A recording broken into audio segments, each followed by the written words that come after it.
Welcome to the Literary Titan podcast.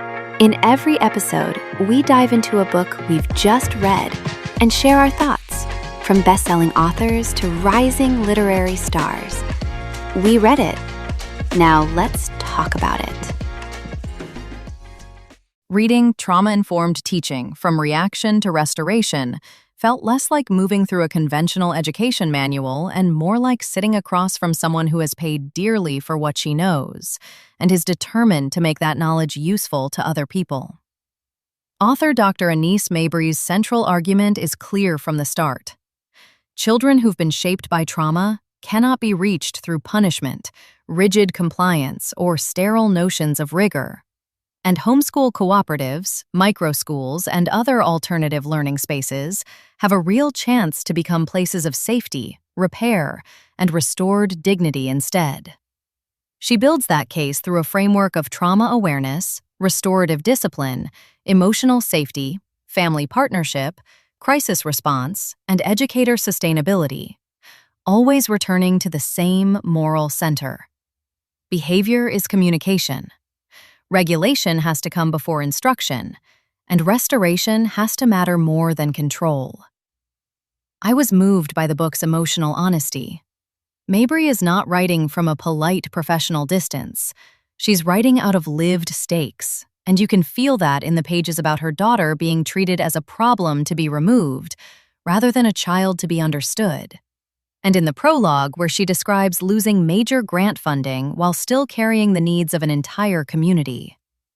That urgency gives the book its pulse. I was especially moved by the recurring insistence that so-called misbehavior often masks fear, shame, dissociation, or a learned survival strategy. The examples are concrete enough to land, from Nia's transformation after adults stopped escalating consequences and started offering choice and reflection, to the small but piercing image of a child finally being able to say, "I do not understand. Can you help me?" Those moments keep the book from floating off into abstraction. The book is strongest when Mabry lets her convictions sharpen into testimony.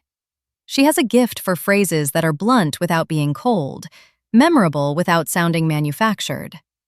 The best lines have a kind of pastoral clarity. Even when the prose circles familiar points, the ideas underneath remain persuasive because they're grounded in practice. Her distinction between trauma-informed and healing-centered learning is particularly strong, and the chapters on restorative language, community care, and educator burnout broaden the book beyond classroom management into something closer to an ethic of presence. I appreciated that she doesn't just ask teachers to be gentler. She asks them to be steadier, more self-aware, and more willing to repair their own harm, too. I found this book affecting, useful, and morally serious. It has the kind of conviction that's infectious and makes the book compelling.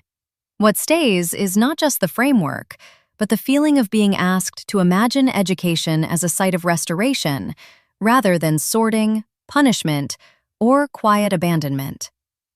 I'd recommend it especially to homeschool leaders, microschool founders, counselors, parents of trauma-impacted children, and classroom educators who are ready to think more deeply about what safety really means in a learning environment. This is a book for people who still believe school can be a place where someone's life bends back toward hope. Thanks for joining us on the Literary Titan podcast.